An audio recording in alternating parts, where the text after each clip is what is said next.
Manchester থেকে সিলেট, তারপর ঢাকা, শিলং এবং ভারতের বিপক্ষে আন্তর্জাতিক ফুটবলে অভিষেক। এভাবেই সারা বিশ্ব দাপিয়ে বেড়াচ্ছে হামজা দেওয়ান চৌধুরী। তবে এত সব পথ চলার মাঝে আবারও ফিরে গেলেন ইংল্যান্ডে, পরলেন শেফিল্ড ইউনাইটেডের জার্সি। তখনও যেন আগের মতোই নিখুঁত ছিলেন হামজা।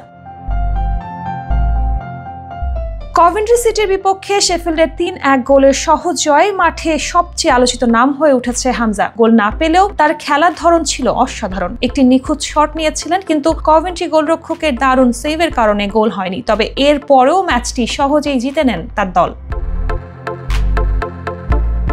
ম্যাচে হামজা খেলেন ৮৯ মিনিট, যেখানে তিনি বল স্পর্শ করেন ৪৮ বার। ৩১টি পাসের মধ্যে ২৫টি ছিল নিখুঁত পাস। ডুয়েল জিতেছেন ২টি, বিপজ্জনক পাস আটকেছেন ৪ বার। আর প্রতিপক্ষকে একবারও পার করতে দেননি তিনি। মাঠ থেকে নামার সময় হামজাকে দাঁড়িয়ে করতালি দিয়ে সম্মান জানিয়েছেন শেফিল্ডের সমর্থকরা। ম্যাচের শেষে শেফিল্ডের হয়ে গোল করেছিলেন গুস্তাভো হ্যামার, টেরিস ক্যাম্পবেল এবং রিয়াল ব্রুস্টার। হামজার দুর্দান্ত পারফরমেন্সের পর শেফিল্ড ইউনাইটেড ইনিংস চ্যাম্পিয়নশিপে শীর্ষে উঠে এসেছে। তাদের পয়েন্ট এখন ৮৩।